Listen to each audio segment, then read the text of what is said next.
আসসালামু আলাইকুম সবাইকে। বাধ্য ভালোবাসা গল্পের ১৯ নাম্বার ও শেষ পার্ট। তো বেশি কথা না বলে চলুন গল্প শুরু করা যাক। ইজান শান্ত কণ্ঠে বলল, মজা করছিলাম তো জান, এমন করো না, আর কখনো এসব বলবো না। তুমি কি জানো না তোমাকে কত সুন্দর লাগছে ইদানিং? পদ্ম একেবারে মিয়ে গেল। মানুষটার উপর রাগ করে থাকতে পারে না সে। পদ্ম বলল, ওহো, আগে সুন্দরী ছিলাম না বুঝি? ইজান বলল, আমার বাবুর আম্মু সবসময় সুন্দর ছিল। পদ্ম ছটফট করছে, ঘুম আসছে না তার, পেট পিট ব্যথা হয়ে আছে। এখন তার ডেলিভারির 1 মাস বাকি আছে। এখন রাত 1টা বাজে। পাশে তাকিয়ে দেখে ইজান নিশ্চিন্তে ঘুমাচ্ছে। পদ্ম ব্যথায় ছটফট করছে। এক সময় তার প্রচন্ড ব্যথা শুরু হলো, শরীর থেকে ঘাম ঝরছে ইচ্ছে মতো। ইজানকে খুব কষ্ট করে ডাক দিল, যদিও তাকে ডাক দেওয়ার বিন্দুমাত্র ইচ্ছে ছিল না, কিন্তু সে তো কষ্ট সহ্য করতে পারছে না।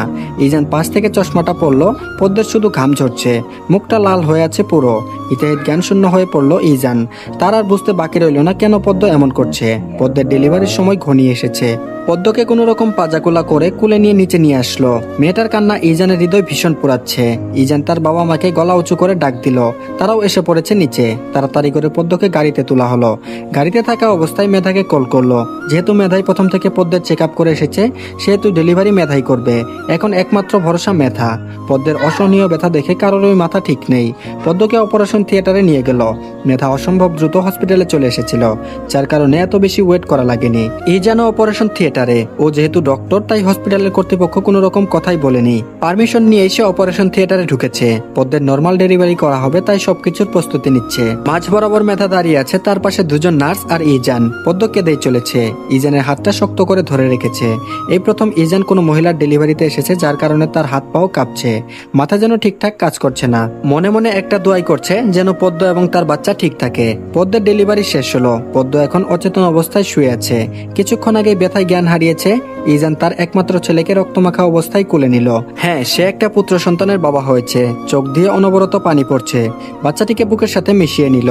মেধা হেসে ইজানের কাঁধে হাত দিল, তারপর বলল, কংগ্রাচুলেশন সুদর্শন পুরুষ, তুইও বাবা হয়ে গেলি। ইজান হাসছে, কিন্তু তার চোখ দিয়ে পানি পড়ছে।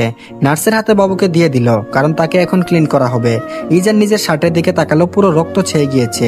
এটা সে ক্লিন করবে না, তার বাবা হিসেবে প্রথম স্মৃতি রেখে দিবে। পদ্মকে কেবিনে শিফট করা হয়েছে।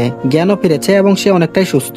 ইজান নিজের শার্ট চেঞ্জ করতে গিয়েছে। পদ্ম তার পাশে শুয়ে থাকা ছোট্ট দেহটাকে দেখছে।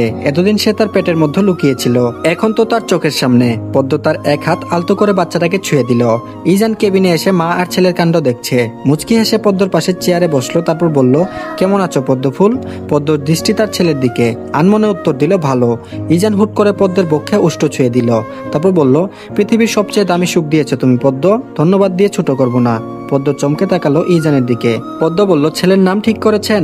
ইজান বলল, তার নাম ইয়াস শেখ প্রাণ। সুন্দর না? পদ্ম সম্মতি জানালো। নামটা তার পছন্দ হয়েছে।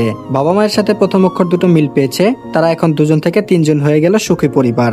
ইয়াজের 3 মাস চলছে। মায়ের অবস্থা নাজেহাল করে ছাড়ছে। একদিকে তার বাবা জ্বালাই, অপরদিকে সে জ্বালাই। মাঝে মাঝে পদ্মের কান্না চলে আসে। আর পারে না এ দুজনকে নিয়ে। ছেলেটাও কেমন বাবার মতো হয়েছে। পদ্মের কষ্ট কেউ বুঝতে চায় না। অনেকক্ষণ যাবৎ ইয়াজ কান্না করছে। পদ্ম ইয়াজকে কোলে নিয়ে রুমে হাঁটছে। ছেলের তাও মন ভরছে না, কান্নাও কমালো না। ইজান হসপিটাল থেকে ফিরেছে মাত্র। ফ্রেশ হয়ে পদ্মর কুল থেকে ইয়াজকে নিল, তারপর বলল, এত কান্নাকাটি করেছে কেন আমার বাবাটা? পদ্ম এবার কান্না করে দিল। পদ্ম বলল, আপনার ছেলে কোন সময় কান্না করে না বলুন? আমার অবস্থা নাজেহাল করে দিয়েছে এইটুকুন একটা বাচ্চা। ঠিক আপনার মতোই হয়েছে আপনার ছেলে। ইজান শুনেও শুনলো না এমন একটা ভাব ধরলো। পদ্ম রেগে মেগে আগুন হয়ে গিয়েছে। ইজানের কলার ধরে একটু ঝাঁকুনি দিল, তারপর বলল, কথা বলছেন না কেন? ইজান বলল, আস্তে কথা বলো, ইয়াজ ঘুমাচ্ছে তো। পদ্ম তার ছেলের দিকে তাকালো, আসলেই ঘুমাচ্ছে। বাবার কোলে যেতে না যেতেই ঘুম। আর সে যে এতক্ষণ ধরে হাঁটলো তার কোনো দাম নেই। ছেলেও পল্টি নিয়ে ফেললো। ইজান আস্তে আস্তে ইয়াজকে শুইয়ে দিল। এখন তার মায়ের সেবা করার পালা। পদ্মকে কুলে করে নিয়ে বেলকনিতে চলে গেল। পদ্ম হাত পা ছোটাছুটি করছে। ইজান চেয়ারে বসলো। পদ্মকেও তার কোলে নিয়ে বসালো। পদ্মর ঘাড়ে উষ্ঠ ছুঁয়ে দিল। ইজান বলল, পদ্ম আকাশের দিকে তাকাও, কত সুন্দর চাঁদ উঠেছে দেখো। পদ্ম তাকালো। সত্যি সুন্দর একটা চাঁদ উঠেছে, আর হালকা বাতাস বইছে। পদ্ম চোখ বন্ধ করে অনুভব করলো। পদ্ম বলল, আচ্ছা ডাক্তার সাহেব, চাঁদ কি বেশি সুন্দর নাকি আমি বেশি সুন্দর? ইজান মুস্কি হেসে বলল, অবশ্যই তুমি। পদ্মের মনে একটা কৌতূহল জাগলো। ইজানের দিকে ফিরে প্রশ্ন করলো, আমাদের প্রেমের রং কি হবে ডাক্তার সাহেব? ইজান বলল শুভ্র। পদ্ম অবাক হলো ইজানের কথাই, তারপর বলল শুভ্র কেন? ইজান বলল শুভ্র রং সবসময় পবিত্র। পদ্ম স্মিত হাসলো। এই চাঁদের আলো, মৃদু বাতাস, রোমাঞ্চকর পরিবেশ ইজানের মনকে বারবার ঝাঁকাচ্ছে। ইজান আর কন্ট্রোল করতে পারলো না, পদ্মের উষ্ঠে ওষ্ঠ ছুঁয়ে দিল। পদ্ম আর কোনো বাধা দিল না। ইজানের চুলগুলোকে আঁকড়ে ধরেছে সে। দুজনে গাঢ় নিঃশ্বাসের শব্দ শোনা যাচ্ছে। ইজান বলল পদ্ম, তোমাকে আরো একটা বাবু গিফট করতে চাই। পদ্ম সাথে সাথে বলে দিল, আর বাবু চাই না ডাক্তার সাহেব। আর এরই সাথে পদ্ম আর ইজানের চ্যাপ্টার এখানে শেষ হয়ে গেল। তো আপনাদের কাছে গল্পটি কেমন লেগেছে আশা করছি কমেন্টের মাধ্যমে জানাবেন। আর এরকম আরো গল্প চান কিনা সেটাও জানাতে পারেন। আর অবশ্যই সবাই আমাদের চ্যানেলটিকে সাবস্ক্রাইব করে রাখবেন। ধন্যবাদ সবাইকে, ভালো থাকবেন সবাই।